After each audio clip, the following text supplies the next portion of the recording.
Welcome to career guide. RRB SSC నోటిఫికేషన్ల ద్వారా త్వరలో కేంద్ర ప్రభుత్వ ఉద్యోగాల్లో చేరబోతున్నటువంటి అభ్యర్థులకు నోటిఫికేషన్లో ఇచ్చినటువంటి శాలరీ కన్నా భారీ మొత్తంలో శాలరీస్ అందబోతున్నాయా అంటే 100కు 100% అవునని చెప్పచ్చు. దానికి సాక్ష్యం ఏంటి అంటే కేంద్ర ప్రభుత్వం కొత్తగా అమలు చేయబోతున్నటువంటి 8వ వేతన సంఘం, 8th pay commission. Already 8th pay commission అనేది ఇప్పటికే దాని యొక్క కమిటీని కూడా వేయడం జరిగింది. 2026 జనవరి నుంచి దాని యొక్క కొత్త వేతన సంఘం యొక్క శాలరీస్ కూడా అమల్లోకి రాబోతున్నాయి. మరి ఇప్పుడు ఇచ్చిన నోటిఫికేషన్స్ ద్వారా ఏ అభ్యర్థులైతే రేపు సెలెక్ట్ అవ్వబోతున్నారో వాళ్ళందరూ కూడా దాదాపుగా అదే సమయానికి ఉద్యోగంలో చేరబోతున్నారు. కాబట్టి వారికి కూడా నోటిఫికేషన్లో ఇచ్చిన దాని ప్రకారం 7th సిపిసి అమలు చేయడం కంటే కూడా 8th సిపిసినే వాళ్ళకు కూడా అమలు చేస్తారు. అంటే శాలరీస్ అనేవి మీరు నోటిఫికేషన్లో చూసిన శాలరీస్ కాదు, చాలా చాలా చాలా వేరియేషన్ అనేది ఉండబోతుంది. ఎలాంటి వేరియేషన్ ఉండబోతుంది అనేది ఈరోజు మనం ఈ వీడియోలో చూద్దాం. వాస్తవంగా కేంద్ర ప్రభుత్వ రాష్ట్ర ప్రభుత్వ ఉద్యోగాలకు ప్రిపేర్ అయ్యేటటువంటి మనలాంటి మధ్య తరగతి అభ్యర్థులందరికీ కూడా the biggest motivation is the salary. ఓకేనా, మనకు ఉద్యోగం దాని హోదాతో పాటుగా మన ఆర్థిక అవసరాలు తీర్చుకోవడం చాలా ముఖ్యమైన విషయం కాబట్టి మనకు salary is the biggest motivation. అలాంటి బిగ్గెస్ట్ మోటివేషన్ ఏదైతే ఉందో దాని గురించి తెలుసుకుంటే మన ప్రిపరేషన్ ఇంకా కూడా చాలా చాలా ఇంట్రెస్టింగ్గా ఇంకా డబుల్ ఎఫర్ట్ పెట్టి చేయొచ్చు. సో ఈరోజు ఆ శాలరీస్ అనేవి ఎలా ఉండబోతున్నాయి, అసలు గ్రూప్ డి అంటే లెవెల్ 1 ఎంప్లాయీ దగ్గర నుంచి లెవెల్ 6 అంటే కేంద్ర ప్రభుత్వ ఉద్యోగాలన్నీ కూడా లెవెల్స్ వైజ్గా ఉంటాయి శాలరీస్. ఆ లెవెల్స్ అన్నిటికీ కూడా గతంలో ఎలా ఉండబోయింది, ఇప్పుడు ఎలా ఉండబోతుంది, దాదాపుగా అంచనా ఎలా ఉంది అనే విషయాలను మనం ఈరోజు ఈ వీడియోలో మాట్లాడుకుందాం. సో ఈ శాలరీస్ ప్రస్తుతం ఉన్న 7th పే కమిషన్కి భవిష్యత్తులో రేపు 2026 జనవరి 1 నుంచి రాబోతున్నటువంటి 8th పే కమిషన్కి మధ్య ఎంత తేడా ఉండబోతుంది, అసలు ఆ తేడా అనేది చాలా చాలా చాలా ఎక్కువగా ఉండబోతుంది. ఒక్కసారి మనం ఈ వీడియోలో కనుక పరిశీలిస్తే కేంద్ర ప్రభుత్వంలో ఉండేటటువంటి ఉద్యోగాలన్నింటినీ అవి ఆర్ఆర్బి కానీ ఎన్టీపీసీ ఆర్ఆర్బిలో, తర్వాత గ్రూప్ డి, అలాగే ఎస్ఎస్సిలో సిజిఎల్, సిహెచ్ఎస్ఎల్, జీడి, అలాగే మనకు రకరకాల ఇంటెలిజెన్స్ బ్యూరోలో కానీ ఇలాంటి వాటన్నిటిలో కూడా levels level 1, level 2, level 3, level 4, level 5, level 6 అని లెవెల్స్ వారీగా క్యాడర్స్ను డిసైడ్ చేయడం జరుగుతుంది. ఇప్పుడు ఉదాహరణకి మనకు ఇప్పుడు అమల్లో ఉన్నటువంటి ఆర్ఆర్బికి సంబంధించినటువంటి ఈ గ్రూప్ డి కానీ, ఓకేనా, గ్రూప్ డి కానీ, అలాగే మనకు ఎస్ఎస్సిలో ఎంటీఎస్ ఉంటుంది, మల్టీ టాస్కింగ్ కానీ, ఇలాంటివన్నీ కూడా లెవెల్ 1 కిందకు వస్తాయి. వాస్తవంగా 7th పే కమిషన్లో 7వ వేతన సంఘంలో లెవెల్ 1 ఎంప్లాయీస్ యొక్క కనీస వేతనం అండి, ఇది మొత్తం శాలరీ కాదు, బేసిక్ శాలరీ అంటారు. బేసిక్ శాలరీకి మళ్ళీ చాలా అలవెన్స్లు కలుస్తాయి, డిఏ అని, హెచ్ఆర్ఏ అని, ఇంకా కేంద్ర ప్రభుత్వంలో రైల్వే లాంటి సంస్థల్లో ఇంకా అదనపు అలవెన్స్లు, చాలా రకాల అలవెన్స్లు ఉంటాయి. అవన్నీ మీరు ఉద్యోగంలోకి వచ్చాక తెలుసుకుంటే బాగుంటుంది. బట్ ఇక్కడ మాత్రం మీకు బేసిక్ శాలరీ అంటే 7వ వేతన సంఘం 7th పే కమిషన్లో లెవెల్ 1 అంటే ఆర్ఆర్బి గ్రూప్ డి ఎంప్లాయీస్కి కానీ, మల్టీ టాస్కింగ్ ఎస్ఎస్సిలో మల్టీ టాస్కింగ్ స్టాఫ్ ఉంటారు వాళ్ళకి కానీ 18,000 బేసిక్ శాలరీగా అందుతున్నది. కానీ దానిని 8th pay commission fitment factor ఇంకా కూడా కమిటీ పూర్తిగా డిసైడ్ చేయలేదు. కాకపోతే దాదాపుగా 2.28 వరకు ఇవ్వచ్చని, ఇంకా కూడా చాలా ఊహాగానాలు వస్తున్నాయి, 3.64 అని, 3.28 అని. బట్ మనం మరీ ఆకాశంలోకి చెప్పుకోకుండా యావరేజ్గా చెప్తున్నాను. ఆన్ అన్ యావరేజ్ అంటే దాదాపుగా ఇది జరగచ్చు. అంటే 2.28 ఫిట్మెంట్ ఫ్యాక్టర్ కనుక ఇస్తే 8th పే కమిషన్లో ఆర్ఆర్బి గ్రూప్ డి ఎంప్లాయీస్కి లేదా ఎంటీఎస్ ఎస్ఎస్సిలో మల్టీ టాస్కింగ్ స్టాఫ్ ఇలాంటి వాళ్ళకి వాళ్ళ బేసిక్ శాలరీయే 41,000 రూపాయలు కాబోతుంది. వాళ్ళ బేసిక్ శాలరీ 41,000 రూపాయలు కాబోతుంది. అంటే చూడండి ఎంత తేడానో. 18,000 రూపాయలు ఉన్నటువంటి బేసిక్ శాలరీ ఒకేసారి 41,000 రూపాయలు అవ్వబోతుంది. అంటే బేసిక్ శాలరీలోనే దాదాపుగా 23,000 రూపాయల డిఫరెన్స్ ఉంది.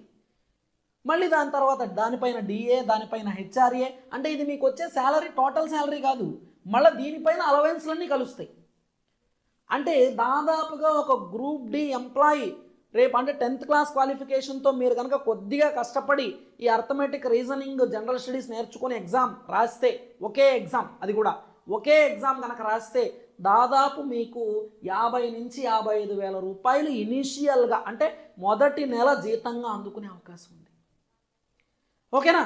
సో అంటే ఎంత ఇబ్బందులన్నింటినీ కూడా ఒకటేసారి తొలగించుకోవచ్చు. అంటే అంత హైక్ ఇది, ఈ అదృష్టం అందరికీ లేదు.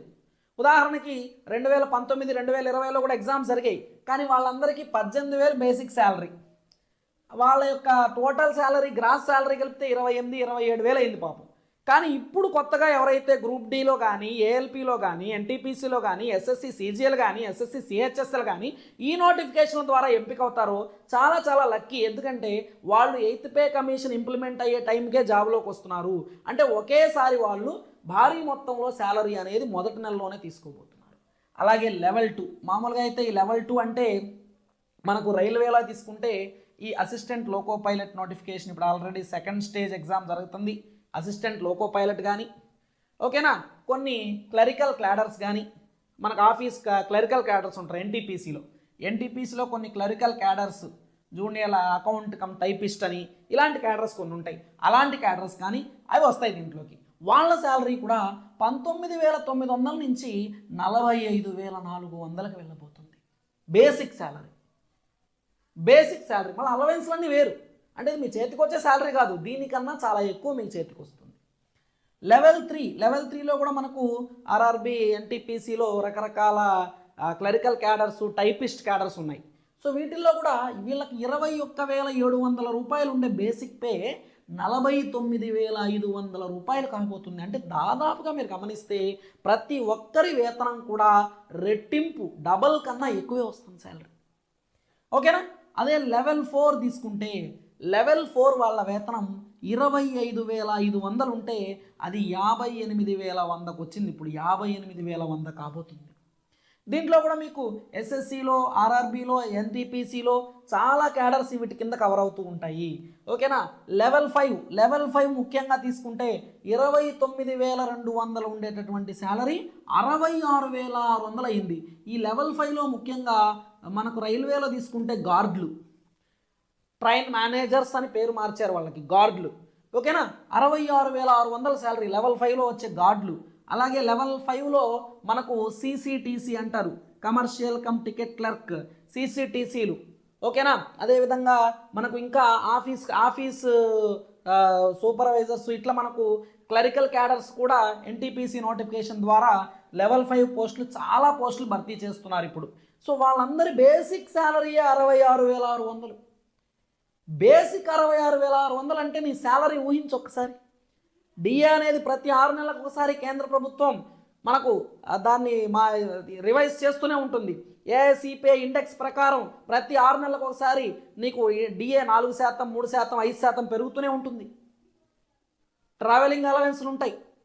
ఓకేనా? ఇన్ని అలవెన్స్లు కలుపుకుంటే నీ శాలరీ ఇంకెక్కడికి వెళ్తుంది చూడు. తర్వాత లెవెల్ 6 వాళ్ళ యొక్క ఇప్పుడు ప్రాథమిక వేతనం బేసిక్ శాలరీ 35,400 ఉంది. అది ఒకేసారి 80,700 కాబోతుంది మిత్రులారా. ఏం సార్ లెవెల్ 6 పోస్టులు అంటే? లెవెల్ 6 పోస్టులు అంటే మనం ఆర్ఆర్బి, ఎన్టీపీసీలో చూస్తుంటామే స్టేషన్ మాస్టర్ పోస్టులు. ఎస్ఎస్సి సిజిఎల్లో వచ్చే పోస్టులు అన్నీ కూడా దాదాపు లెవెల్ 6, లెవెల్ 7. ఎస్ఎస్సి సిజిఎల్లో వచ్చే పోస్టులన్నీ కూడా లెవెల్ 6, లెవెల్ 7. మరి ఎస్ఎస్సి సిహెచ్ఎస్ఎల్ సార్, సిహెచ్ఎస్ఎల్లో వచ్చే పోస్టులన్నీ కూడా ఎస్ఎస్సి సిహెచ్ఎస్ఎల్ అంటే ఇంటర్మీడియట్ క్వాలిఫికేషన్తో రాస్తారు కదా, ఆ సిహెచ్ఎస్ఎల్ నోటిఫికేషన్లో వచ్చే పోస్టులన్నీ కూడా లెవెల్ 2, లెవెల్ 3, లెవెల్ 4 పోస్టులు. అంటే ఒక్కొక్కరి వేతనాలు చూడండి ఎంత భారీగా పెరుగుతున్నాయో. అంటే ఇప్పుడు ఎవరైతే కొత్తగా ఉద్యోగంలోకి రాబోతున్నారో, ఈ మొన్న గ్రూప్ డికి అప్లై చేసిన వాళ్ళు, ఎన్టీపీసీకి అప్లై చేసిన వాళ్ళు, చాలామంది ఎన్టీపీసీకి అప్లై చేసి సరిగ్గా ప్రిపేర్ అవ్వట్లేదు. కొద్దిగా కాన్సన్ట్రేట్ చేయండి, గ్రూప్ డి అయినా కాన్సన్ట్రేట్ చేయండి. ఏదైనా సరే ఖచ్చితంగా సార్ మరి గ్రూప్ డి అంటే మేము రకరకాల ఊహాగానాలు విన్నాము, అదంతా చాలా హార్డ్ వర్క్, అసలు మనం చేయలేము, అసలు లేడీస్కి సూటబుల్ కాదు, జెంట్స్కి మాత్రమే సూటబుల్ అని. కానీ దాంట్లో కూడా మనం పక్కాగా ప్రిపేర్ అవుతూ ఒక ప్రియారిటీ అనేది క్లారిటీగా ఇచ్చుకుంటూ మనకు ఏ పోస్ట్ రావాలంటే ఎన్ని మార్కులు రావాలనేది ముందే తెలుసుకొని కొద్దిగా జాగ్రత్తగా ప్రిపేర్ అయితే లెవెల్ 1 గ్రూప్ డిలో చేరినటువంటి అభ్యర్థులు వితిన్ 4 సంవత్సరాలలో లెవెల్ 5 లెవెల్ 6 చేరుతారు. ఇంకెవ్వరికి అవకాశం ఉండదు.